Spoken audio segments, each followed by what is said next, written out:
Joe, good job reading my text. How's everybody doing today? What is going on? Welcome to the SlackPacks Awards, sponsored by ProfitX Sports Exchange. Want to bet on the Super Bowl? Want the best odds? Sign up using my code in the bio. Use code SLACK at checkout or at sign up. Get 20% off your first deposit. How is everybody doing today? Are the Utes winning tonight? The Utes. I haven't even looked. The team fucking sucks. All right. Joe, what is up? How are you doing today? What's up? You're quiet. I'm good. Um, I got the douchey SEC polo on today, so I can't complain. yeah, how you feeling? You all right? You ready to have some fun? Oh, hell yeah. Happy Super Bowl week to all. I wish we were on Media Row. We're not yet. Hopefully one of these years, probably not next year, probably not the year after, but maybe the year after that one. But for now we're gonna do it in the basement. And Joe's gonna do it at his fucking townhouse. Yeah, we're not giving away any fucking what are they called? Trophies? We're not giving those away either. You can get bent. It's the best you get. All right. Joe, you got any first words before we hop right into this thing? Let's just get her going. Let's Let's go. fucking have some fun, huh? All right. First things first, right? How you feeling, Joe? You want to present this one? We'll go every other. I bet. The MVP of football. I mean, real life, we all kind of know. Drake May, Matt Stafford, who's it going to be? We'll find that out, I believe, tomorrow. But a couple of other guys, Trevor Lawrence, Sam Darnold. Favorite, probably Matt Stafford. I think we all kind of figure Stafford's going to win. We think Stafford is going to win as well. I mean, hell, Rams are fantastic almost all year long. That defense kind of fell apart on them in the playoffs.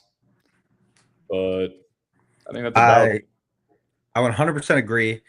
I do think that Drake May definitely puts up a good case, and especially now that he's in the Super Bowl, recency bias could come into a play or be a factor.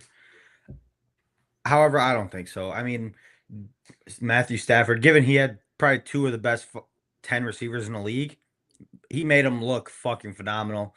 And that offense came out and did what they needed to do, made that team elite. And they kind of just got shelled up by a division rival, and that's going to happen. And I 100% agree with the Matthew Stafford take, and he is our first annual MVP.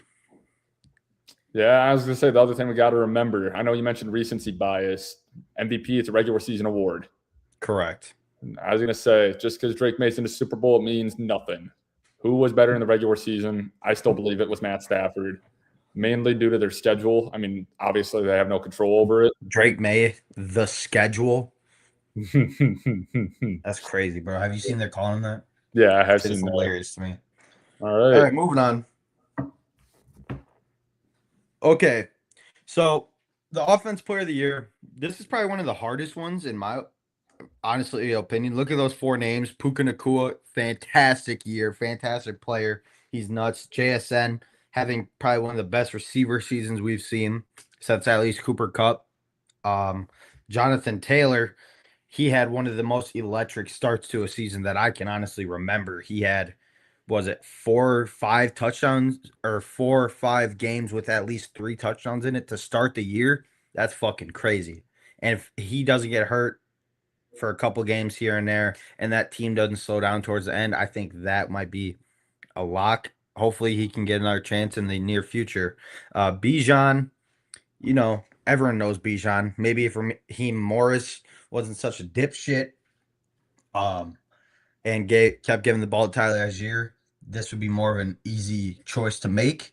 But for that reason, I'm going to go with the favorite, and I'm going to vote Jackson Smith and Jigba as the winner. Joe, you got to click go. There you go. I'm going to pick JSN as the winner this year. I think he was a huge reason that Sam Darnold did the things that he did, and I think he's a huge reason that the team made it to the playoffs. Now they're in the Super Bowl, and they're probably going to win the Super Bowl. He was great at Ohio State, and he's finally shining like everyone thought he would. He should have been a Packer. I'm kind of biased. I love me a good old Ohio State receiver, but in my opinion, this was the best offensive player this year that was a not quarterback. I don't disagree with you. I will say this with the actual awards tomorrow, this is a toss up. It could go either way. I think it could go Puka, it could go JSN. I could see them leaning JSN, however, due to the fact that it's a newer name. This was his breakout year. And the thing is, it wasn't just a breakout year, it was a breakout year where he was dominant. It's just, I don't know how the voters are going to swing. I could see Puka winning, and I wouldn't be surprised. I think either way. I 100% agree with that. And this is one of those ones where you can't be mad either way because Puka is more than deserving of it. I just think JSN has that slight edge because his quarterback wasn't the MVP, if that makes sense. I think it's easier to say you have the offense player of the year if you have the MVP. But in my opinion, I think that's kind of bullshit. I don't necessarily disagree with you. On to the next one. All right. Fire it up, Joey. What you got? We got one name in here. It's not like the other four or other three. He's just there. Will Anderson. I think we all kind of know this one is a no-brainer. As much as I love Micah and I love Will Anderson, I both think they're very dominant pass rushers. I think it's very congratulations to Keyshawn Nixon. You got it. Our defense player of the year. It's Myles Garrett, man. I mean, hell, the sack king now owns he owns the single season sack record now, doesn't he? Single season sack record. Yep. I mean, heck, I think he got it against a division rival, Joe Burrow. Mm-hmm. That's more than deserving. He's fucking crazy. He single-handedly made the Cleveland Browns not ass, even though they were ass. He made them scary to play against, and for that reason, I think this is more than fair. Whatsoever, I think it would be a crime if the voters went any other way besides Myles Garrett. I think it'd be an absolute. I think he's minus like 5,000. Yeah, I was gonna say the books know it. Everybody knows it. Nobody's really waiting for this award. Everybody kind of already knows it's Myles Garrett. Myles Garrett is such a beast, dude. He's such a beast.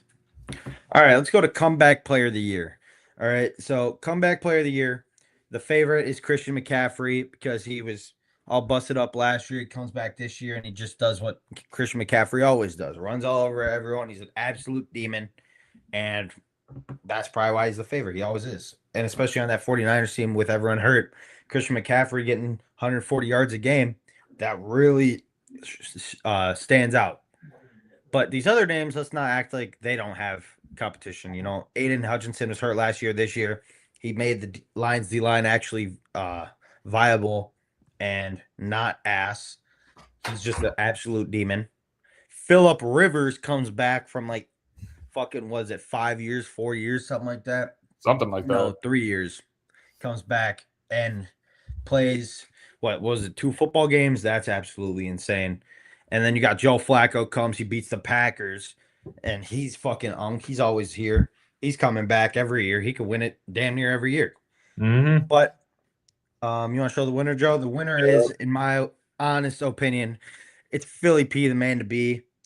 I think he has one of the coolest stories of all time. The fact that he came back, he's 10 kids. He's a high school football coach. And he came back and competed. You know, they looked good for at least a couple of the games. I think he's more than deserving of this award. Joe?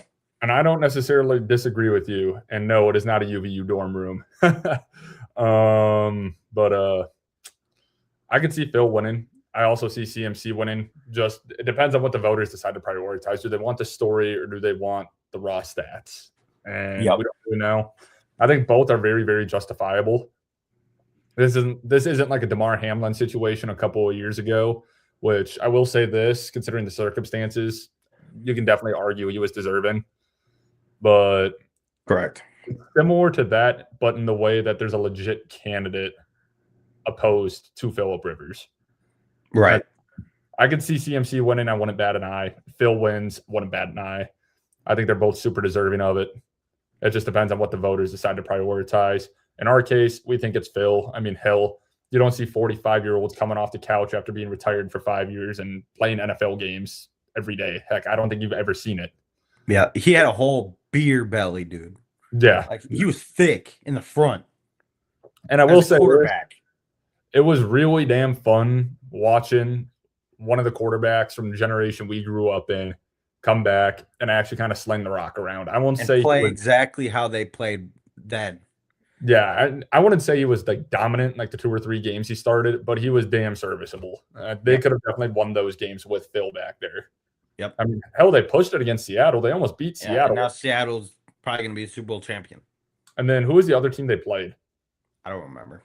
Okay. But I remember that game, like first possession, he literally threw the ball the whole way down the field. Flawless. Yep. Great. And they looked great. Basically was you coming off the couch slack, balling. I'm only 20, bro. I'm 22, but fuck you. Okay, All right. offensive rookie of the year, Joey. Roy, it's an interesting one to me. Jackson Dart, I believe if Dable didn't get fired, would probably be the favorite to win it. Egbuka, the way he started the year, was making this race look really entertaining. Tyler Shuck, the way he finished the year, was really entertaining. If he had played the full season, maybe he'd have more of a case. Cam Scattaboo before the injury, if he didn't get hurt, I think he would have a very, very obvious case. And then obviously Ted McMillan, he's kind of the consistent option amongst all 5 of these guys. Yes. I mean, heck, he was the X factor in that Carolina offense. He kind of opened up that offense for Bryce Young. And that's why we believe he's the winner of the Offensive Rookie of the Year this season. I mean, do you disagree at all? No, I 100% do agree. I mean, these other guys, kind of like you said, they all put up a good shot. Igbuka in the beginning of the year, kind of the same story as Jonathan Taylor, had a fantastic start, looked like no other person had a chance, and then kind of just slowed down all of a sudden. You had Tyler Shuck. He didn't get going until the very back end of the season. Jackson Dart got hurt, and Dable got fired. That fucked his shit up. Scatterbo got hurt, fucked his whole shit up. And I think, like you said, the word consistent, that wins you awards. And I think Ted McMillan was more than consistent this year, and I think he's more than deserving of the award. He made Bryce Young look fucking viable and decent. They got to the playoffs and almost won a playoff game, and I'm bought in. I mean, hell, I didn't even check Tet's numbers, and I just checked him. He finished with a K on the year. Yep. I mean, K on the year as a rookie with Bryce Young as his quarterback. 70 receptions for an offense that in the past few years hasn't really been good under Bryce Young. And on top of it, he looks like a really key part of Bryce Young's development as a quarterback, because I think you noticed, I noticed, I think everybody kind of noticed Bryce Young's starting to look like a guy. And I think it makes a lot of people happy, and it makes that trade up with the Bears a lot more justifiable in Carolina. And heck, I'm excited for year 2 Ted McMillan. I'm really excited for him. Now, what he can do as a more established player in this league, especially if they add a legit number 2 next to him, whether that's Jalen Coker or if they add somebody from outside. I could see Coker being a legit 2 for them in the future, though. Yeah, I agree. He's looked great. He looked good in the playoff game. Yep. All right, ready to move on? You guys could assume what's next. Defensive Rookie of the Year. The favorite is Carson Schlesinger. He had a fantastic year in Cleveland. Kid looked great. The other nominations we have are Nick Emmanwori. He, in my opinion, is going to be one of the X factors in the Super Bowl. But he has been doing this throughout the whole regular season. He just flies around. He's really it's probably the jersey, but he reminds you of Cam Chancellor. He's just everywhere at all times, and it's elite. So fun to watch, and he's going to be special. You got Abdul Carter.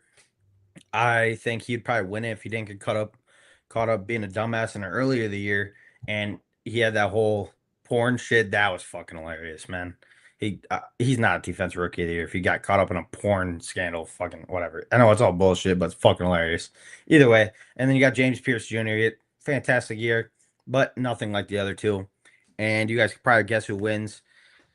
The future Super Bowl MVP, Nick Emmanwori. Like I said, he's just everywhere. One of the most fun rookies I can remember, at least defense-wise. He really gets fired up on the defense. He gets everyone going, and he can lock up really whoever. He lays the boom, and I'm excited. I don't even disagree with you. I think Schlesinger's a very deserving candidate. However, I could very much see him winning that award. But we do got to take into effect that linebackers, because he has really gaudy numbers. Like, I believe he finished with 150 tackles, I want to say. I'm going to fact check that real quick, because honestly, I didn't really look at the numbers. I looked about right. I'm like, okay. I mean, 2 INTs, 3 PBUs. Yeah, he finished with 156 tackles on the year, 2.5 sacks, 11 TFLs. Really, really good numbers. Yep. What we got to note with that is linebackers, tackle numbers, they're always inflated. I mean, hell, I remember as a Packer fan, Blake Martinez led the league in tackles one year, but he really wasn't that good. Yep. I'm not comparing Schlesinger to Blake Martinez in any way, shape, or form. But if you look at who is more impactful for that defense, I think you could throw another guy in that Browns defense and there wouldn't be a significant drop off between him and Schlesinger. Emenwari, I don't think he's a replaceable guy. Owen kind of compared him to Cam Chancellor. He's more of a Kyle Hamilton type. I mean, heck, I've seen the memes. It's like Mike McDonald after 1 year really realized what made my defense go in Baltimore, Kyle Hamilton. So he went and got himself a Kyle Hamilton. I think Nick Emenwari is the next elite safety in the league. You could argue he already is elite, but yeah, super fun, flies around. And I think the numbers don't look as good because there's better things around him. The attention wasn't on Nick Emenwari all year on that Seahawks defense. It was Devon Witherspoon, whoever else you can think of, D-Law, that front seven. The attention wasn't really there. I 100% agree. And he's only going to get better, especially on that rookie deal. People start to clear out. He starts to shine. Yep. And the last thing about the stats thing with the Browns offense being as bad as it is, those numbers are also going to inflate Schlesinger's defensive numbers. Like I said, I could very well see him winning the award. Realistically, I think the voters probably take him just due to the raw stats. But if you're talking about true impact on a game, I think Nick Emenwari is the guy. I agree.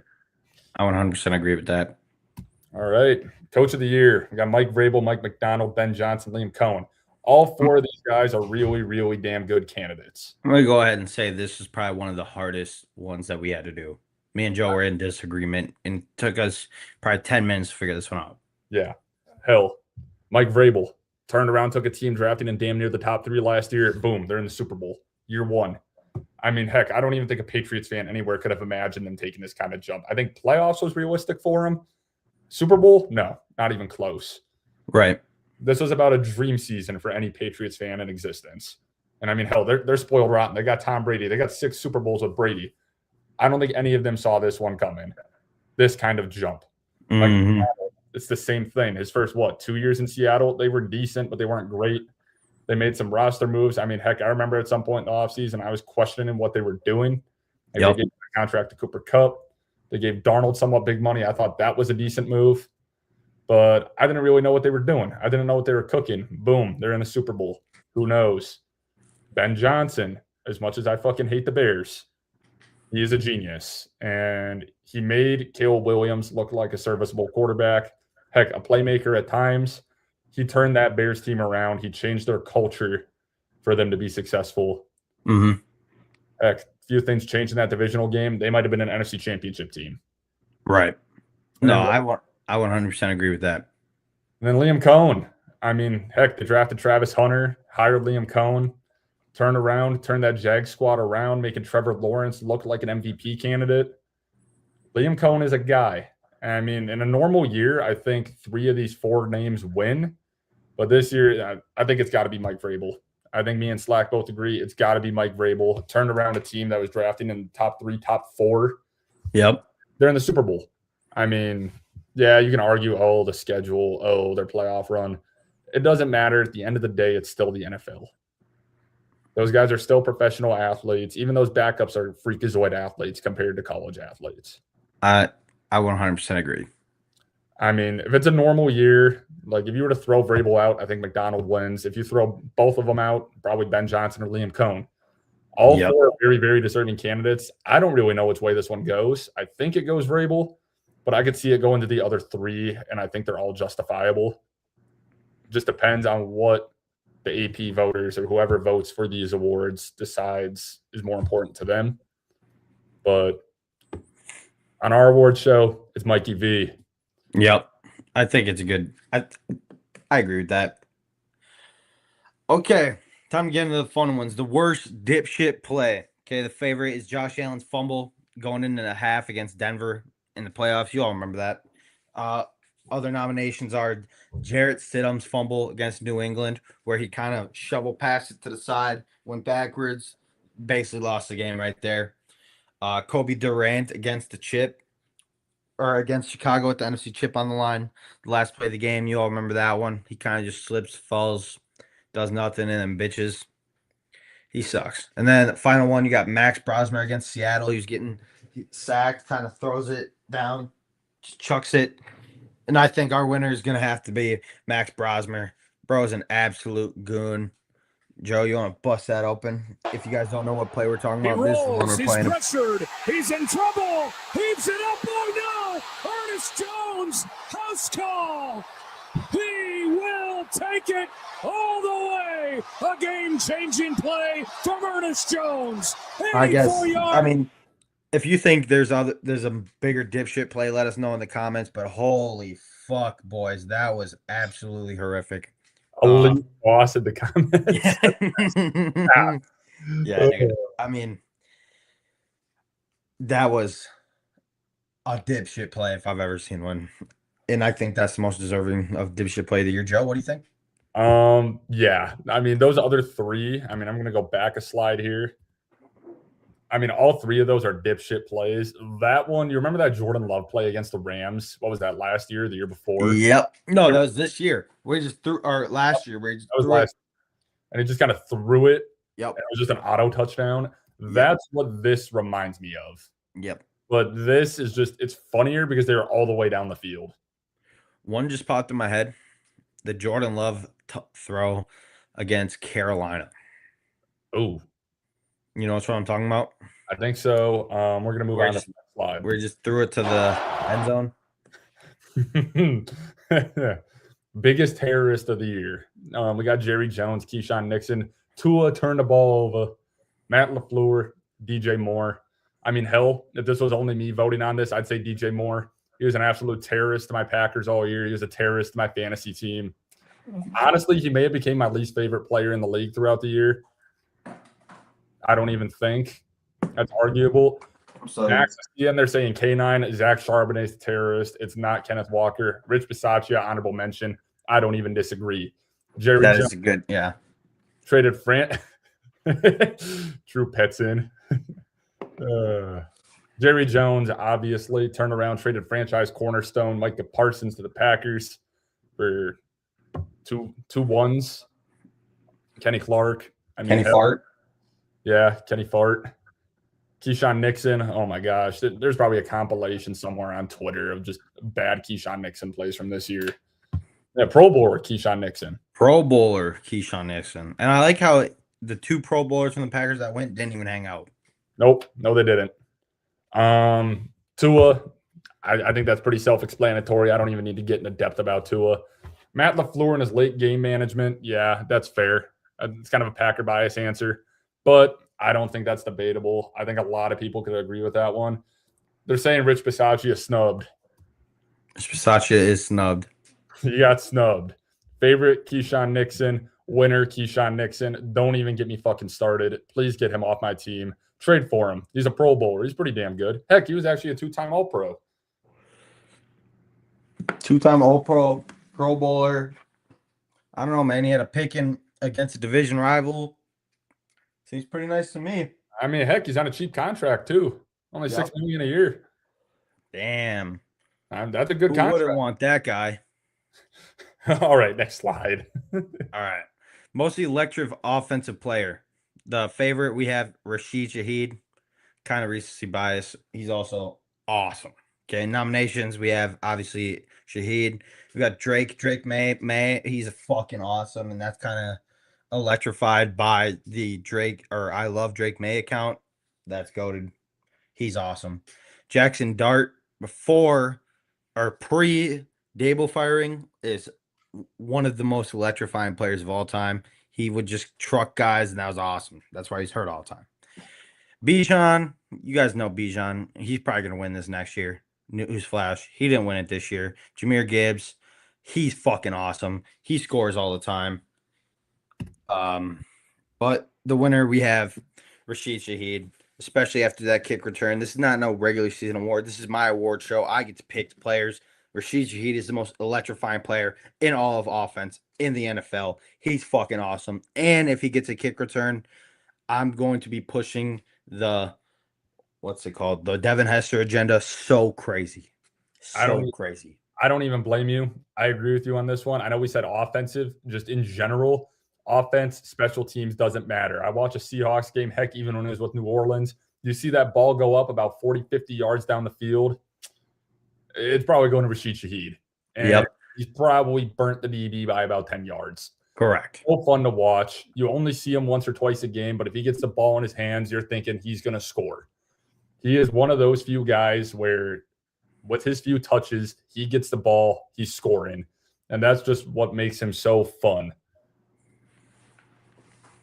I 100% agree with that. You any other comments? I got nothing. I got nothing either. I love me some Rashid Shaheed. I hope he scores a touchdown in the Super Bowl so fucking bad. Most underrated defender. Also, Rashid Shaheed, Weber State legend. Most underrated defender. Hey, bruh. Hey, bruh. Don't fucking do that, bro. Don't fucking do that, bro. All right. Most up next to that. Most underrated defender in the league. Our favorite is Jalen Petrie. I think we all know Jalen Petrie is a part of that Texans. Line him up. We're going to run your fade ass defense. We got Tuli Pelotu, Eric Stokes, Evan Williams to join Jalen Petrie. I don't know how many of you guys are super familiar with these guys, but Tuli, he was damn near top 5 in the league in sacks. He finished like 14 or 13, something like that. Nobody ever talks about him. Maybe it's because he's got a long Polynesian last name and nobody can ever pronounce it. Yep. Maybe that's what it is. Eric Stokes, yes, he was on the Poverty Raiders, but he was sneakily ranked top 10 in coverage by PFF this year. Kind of makes me sad after watching my Packers in their corner situation, knowing he was on the roster last year. Makes me real happy. And Evan Williams, quietly, very high coverage grade, very good safety. Nobody ever talks about him, though. Maybe it's just because he has a really common name. And then Jalen Petrie, obviously Swiss Army knife of that Texans defense where you just kind of line it up. They're going to take money from you and do whatever they really want to you. But our winner, Tuli. Oh, my gosh. Tuli. Yeah, we're just going to go with Tuli. Tuli. Yeah, we're going to go with Tuli. He's an absolute fucking stud, man. He's kind of a freak. I can't lie. Like, nobody ever talks about him. Like, I never see anything about him. No, it's because it's literally what you said, because they can't pronounce his name. Yeah. I have a zebra rookie card of this guy. Really? Yep. Oh, damn. I had no idea. Yep. Most overrated offensive skill guy. Okay. The favorite is Lamb Jack. He had a fucking dog shit year. I don't know what the fuck happened to him. He looked horrible. Okay. Going through the list of guys, we had Rico Dowdle. He had a great year, but a lot of people like to think he was a system running back because Chuba was kind of doing the same shit. Okay. You got AJ Brown.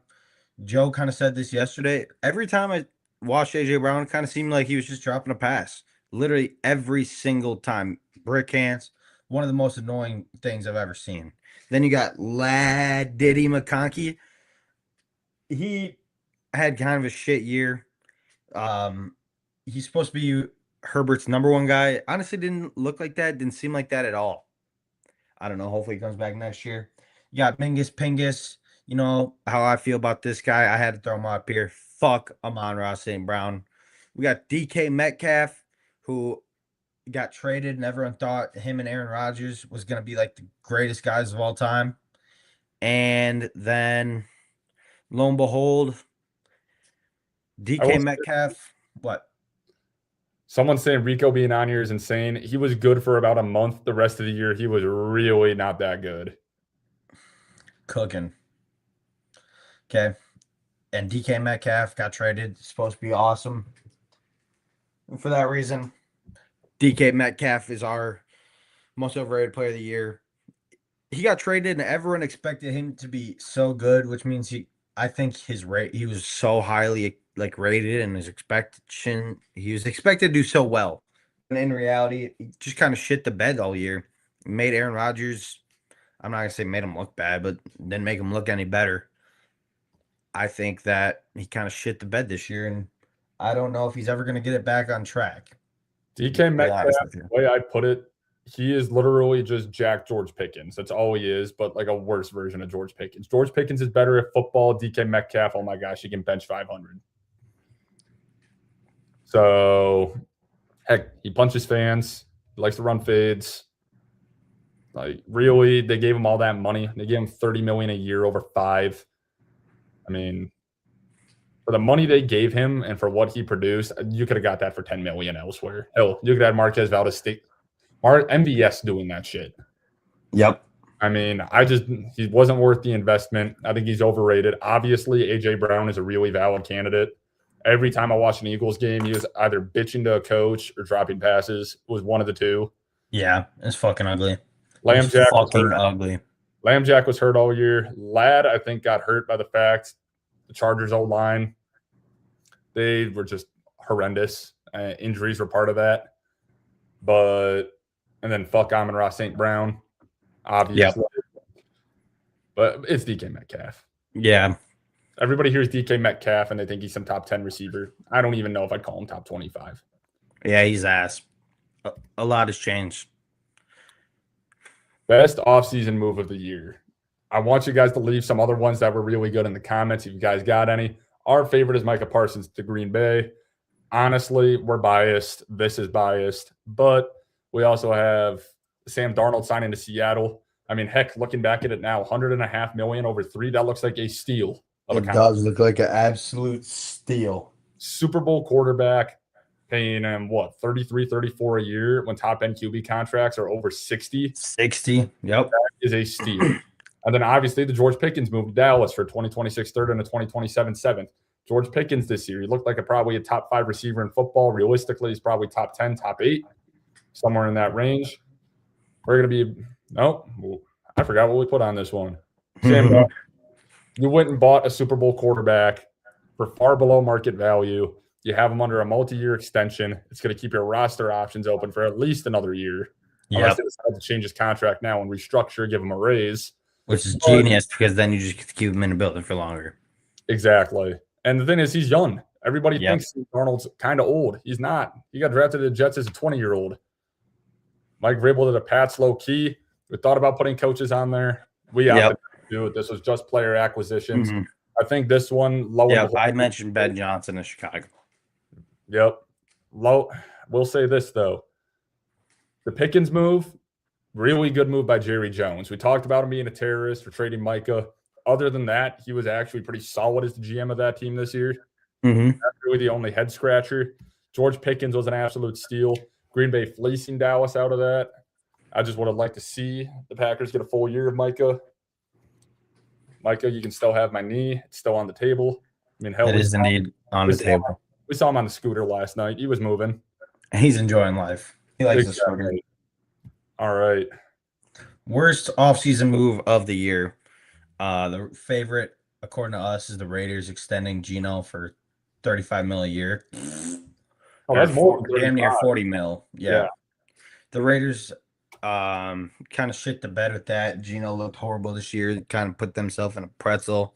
And obviously that's not something you want for a roster like them with a lot of young talent, I guess you could say. Other nominations, we had the Broncos signing Evan Ingram for 2 years, basically at $12.5 million a year. He kind of had a shit year, didn't really make the impact everyone thought he was gonna. And then finally it was Aaron Banks, 4 years, $77 million. Kind of the same reason. People are even talking about him getting cut. That's not gonna happen. But it's the fact that it's even a conversation is a fucking issue. And that's why they're nominated. And according to us, we're just going to go with the favorite on this one. Geno Smith is fucking trash, man. I can't believe they invested that much money in him. You can fucking donate that to cancer research. $37 million for fucking Geno Smith. Fuck you. Fuck you. Geno's ass. I'm so happy the Raiders are in shit. I'm pissed that they're getting Mendoza. And Tom Brady would never let that. How did Tom Brady even let this happen? It doesn't make any fucking sense to me. I will say this, before this move, Tom Brady was way more hands-off. He's a lot more hands-on now. with that organization.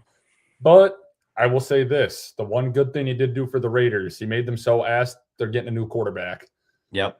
I mean, they get to still endure that contract, so they can have fun with that. But they get Mendoza. Oh, well. They do. He did. Gino honestly did what he needed to do. Yeah. Moving on. We got our What you clown got, of the Joe? year. Our favorite is 9. We all know 9. 9. Rashee Rice, not really for what he did on the field, but for what he does off the field. He likes to crash cars, beat his girlfriend.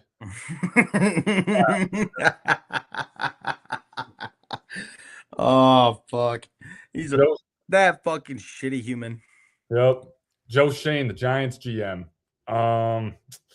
Amon-Ra, yeah, we thought about it. We were really damn close to putting Amon-Ra on here. Fuck Amon-Ra. Honestly, Amon-Ra, fuck him. He sucks.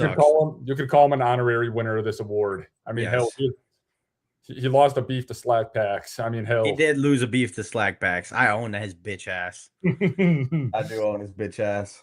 But as we mentioned before, Joe Shane really shouldn't have a job. He didn't even want them to draft Jackson Dart. He finds a way to fuck up young talent all the time. The fact that John Mara scapegoated Brian Dable before Joe Shane is ridiculous. I mean, hell, you can even tell that he's not the man wearing the pants in that organization anymore. John Harbaugh came and said, "Let me snatch your chain real quick. I do this shit." Yeah, it kind of happened. AJ Brown, he just bitches to the media about not getting thrown the ball enough. When he does get thrown the ball, he drops the pass. Go back to reading books on the sideline, buddy. Maybe go to a library.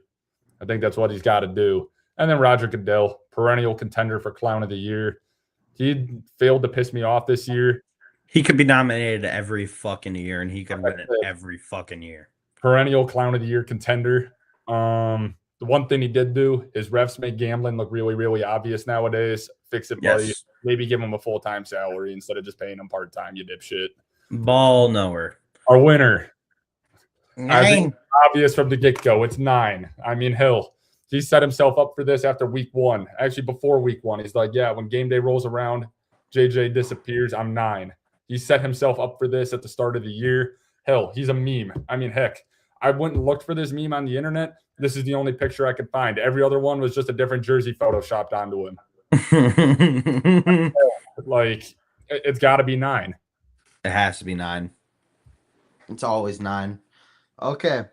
We picked 2 teams from each conference for this one. And if you read on the bottom, it says no repeats. So none of the teams from this year and no Packer bias. So the Packers are not on here.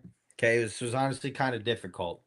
We got the Jacksonville Jaguars, and I think that team is going to be disgusting, just like they were this year. It's so fun. I love that. I'm bought in on Liam Cohen. Trevor Lawrence playing the best ball of his life. Brian Thomas is only going to come back better. That team's getting good. Their defense is getting better. I'm bought in.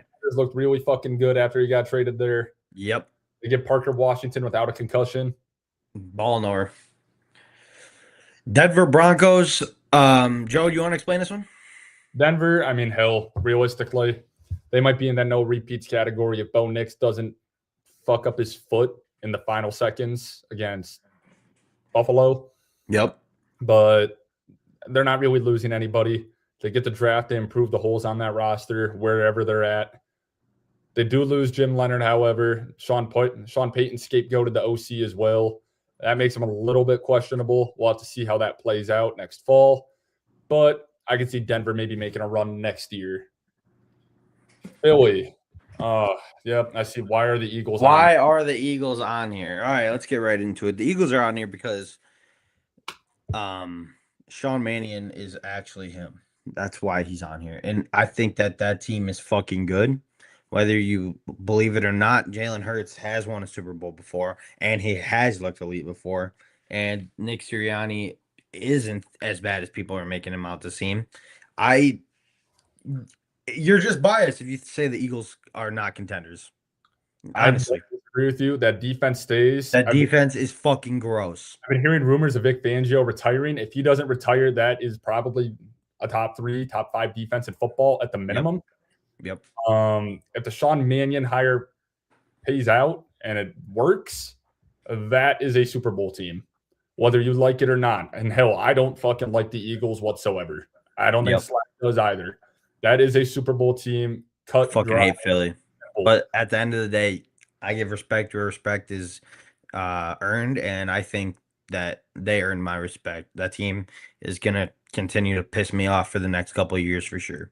I mean, hell, Howie Rosen will probably find some witchcraft ass shit to do this offseason to make that roster even Yeah, better. it's gonna make Big Dom a fucking offensive lineman. Moving into the Rams, obviously the Rams this year, we were skeptical to put this team on here for the sole reason of if Matthew Stafford is going to be healthy and come back next year.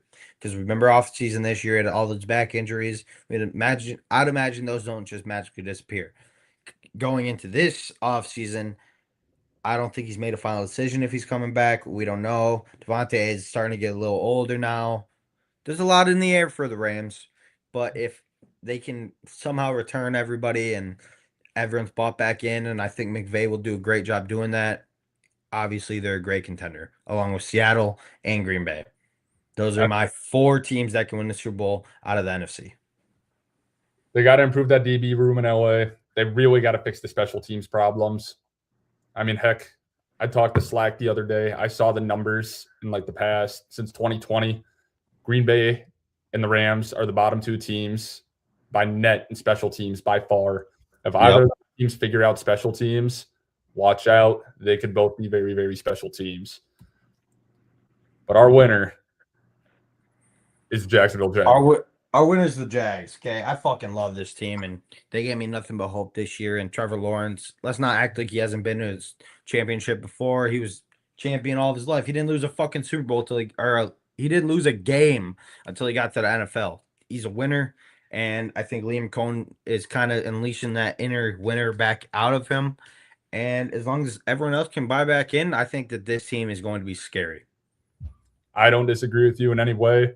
He did lose a couple of times in college, but he has a championship pedigree.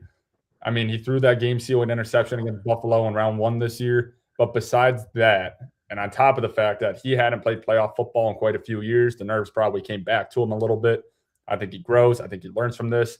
That roster can only get better. They've already got a lot of good pieces on that roster. That defense is sneaky good. They get Travis Hunter back next year, plus whatever they choose to add wherever. I'm excited to see what they do with Travis Hunter. I think he's going to get a lot more DB time because that receiver room is kind of loaded. They're going to do something similar with Travis Hunter that they did with Deion Sanders back in the day. Just special packages where he comes in on offense to keep that snap count down, keep him healthy. I think adding Travis Hunter to that DB room will do them wonders. I would 100% agree, Joe. I mean, heck, we didn't even really get to see a Travis Hunter rookie year because they had him playing on offense all the time, just running go balls. They did all that without him, and he's going to be able to play offense and defense. I don't think he plays full-time on offense just because they actually do have receivers now. Yep. Side of Brian Thomas, who at that point in the year was struggling a ton. But I think Jacksonville's a legit contender next year. The AFC looks really up for grabs right now. I mean, Chiefs might be back.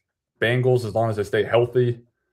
I'm not bought in on Zach Taylor anymore, though. I'm still amazed that he has a job. That roster has a bunch of holes. Baltimore, they're a big question mark. Who knows? They just lost Harbaugh. They lost Monken. They're going to be a completely different team. Who knows? Maybe they figure it out. Maybe Jesse Minter has a Vrabel-style turnaround where they're really good next year. Maybe not. Too many questions there. I mean, heck, your perennial powers in the AFC of the past like half decade. So Baltimore, Cincinnati, Kansas City, Buffalo, and hell, they have a brand new head coach that's getting promoted from OC. If you look at the trends, promoted head coaches in the past, they haven't done well. I could see Jacksonville making the Super Bowl, maybe pull something off, and get a win for Duval. Fellas, there's a poll in the chat. Let's see if you guys answer it. Poll in the chat. Who's your Super Bowl winner out of the ones that we voted for? Jags, Broncos, Eagles, or Rams? Commanders too. Didn't even think of that. We get a healthy Commanders team. The big thing with the Commanders on the NFC side, they need to get some youth on that roster. They did the unction thing. It worked for a year. They need to add some youth to that roster. There's a reason why there were so many injuries. They lack youth. It's what they need. I don't know whose bright idea it was to sign a bunch of 35-year-olds. You can sign a couple of them, but when you sign more than about 3 or 4 of them, you're going to end up with problems. Not because they're bad players, but because they're old. Their bodies are going to break down. I'm 100% with you, Joe. They need to inject some youth into that roster. Probably some better pass protection for Jaden Daniels. They got brand new coordinators as well. Their success hinges a lot on that. I could see the Commanders being a sneaky contender next year. I could see that. It's just, do we get a healthy Jaden Daniels? Correct. How do we adjust to a new offense as well? Because Kingsbury's not there anymore. Alrighty. That was the SlackPacks Awards. We How want was to do that, an Joe? EMAC grid? What's up? We want to do an EMAC grid?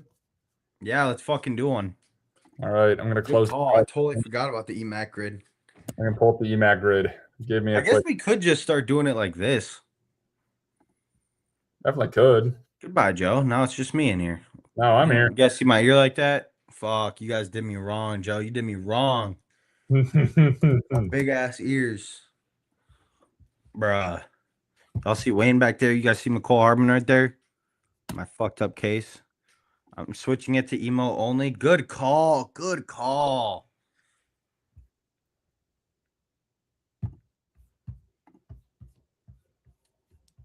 All right. I got an EMAC grid up. How much time do we want to give us? We're at 48 minutes and running right now. We're going to do 5 minutes like normal. Okay. Cool. Okay. You got a timer up or do you want me to get one up? I'll get one up. Ready, set, go. All right. This is an easy one. Timer is going. I haven't even looked yet. Okay. Jarrett Bush. How the fuck did you just think? No way you're thinking the same one that I was I thinking. was thinking the same thing. You wanna Rams. know what's crazy? Because this. This is signed by Jarrett Bush, Super Bowl champion. Yo, what the fuck? We're going to go Andrew Whitworth. How the fuck were you thinking that? I don't know, bro. We got telepathy. That's so fucked. Hold on. I'm pausing the timer. That's crazy. Of all the fucking Super Bowl players we could have think of, we both got Jarrett Bush. Yep. I could have went Dorsey Levens. That's W chemistry. That's what that is. W chemistry. All right, I'm clicking it back. 4:20 to go. Okay. We got Steelers. We need someone. Thinking 06. We could go Jerome Bettis. Yep. What about a defensive lineman? Is there a defensive lineman from the Steelers and the cool? What team was he on? Oh, I was thinking the Giants. Packer Giant. Yep. Take the easy one. That is the easy one. Ram and a Charger. There's got to be a super easy one. Defensive back. That's what I'm kind of thinking. Asante, no. Nope.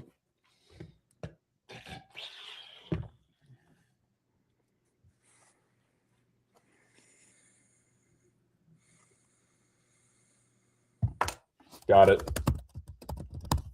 Attican. Eric Weddle. Okay. Ram and a Giant.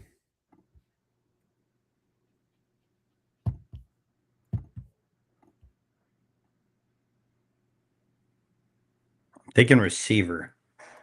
Why? I don't know. That's why. Linebacker.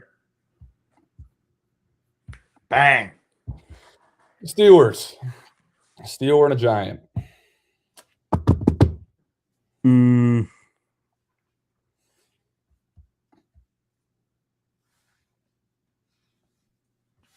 A Giant. The Giants are just fucking hard, dude.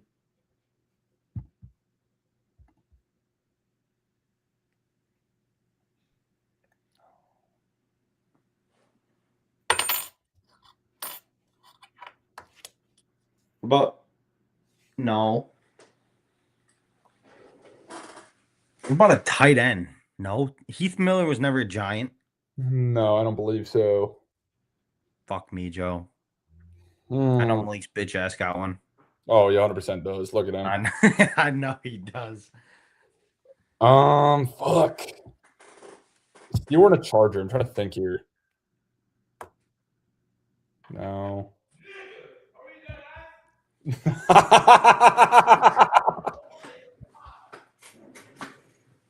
I deadass have no idea.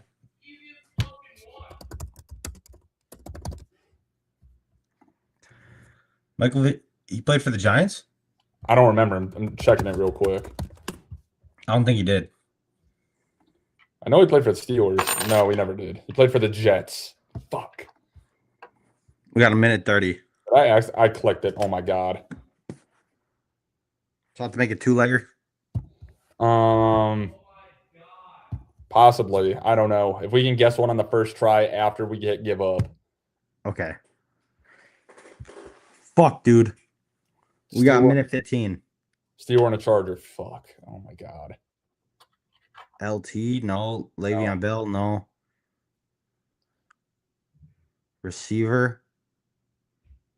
Running back, quarterback. I'm getting sick of this shit. You guys can't be serious. He's got a minute to tell us. We're being dead serious. You want me to tell you? Mm-mm. Fuck. Oh my god. Why am I Malik, what position? Quarterback. You're fucking dicking me. For Steelers or Giants? Yeah, quarterback. It's not Manning.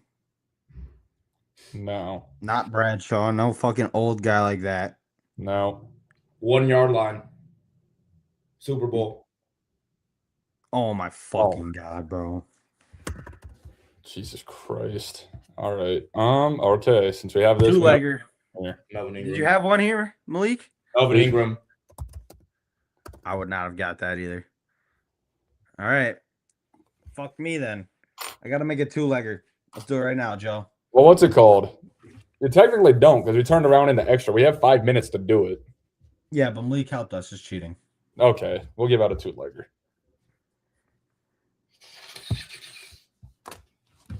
Okay, two-leg parlay. Pulling up Profit X.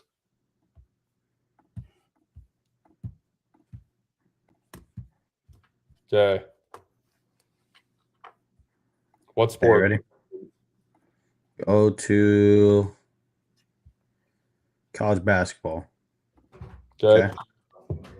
We're going to go Seton Hall money line. No, Villanova money line. Nova. Yep.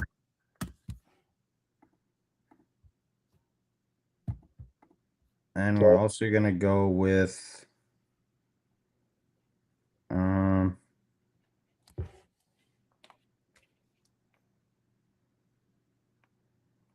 George Mason money line. Two-legger. Fucking bozo pack. All right, boys, let's get it going. I love you all. What's it called? Thank you. Super Bowl prop. Oh, Super Bowl, good call. Super Bowl prop of the day. I'm posting on Twitter after the stream. It's going to be Sam Darnold interception. That shit is fucking hitting. He ain't thrown one in 3 straight games, and now he's all of a sudden favored to throw one. Yeah, sure. I'll see you guys there. Super Bowl on Sunday. Tomorrow, me and Joe are having our trade deadline special going live at 2 p.m. instead of 11. Everyone make sure you're there. And on Friday, we're going to go live at 2 p.m. again with Steak. And we're going to be going over the Super Bowl for the last time. Please leave a like, comment, subscribe. Follow Joe on Twitter. Follow me on Twitter. Leave a like on the YouTube. Follow the Twitch. Subscribe to the Twitch. Share with your buddies. I'll be posting this as a video on YouTube. I love you all. Peace.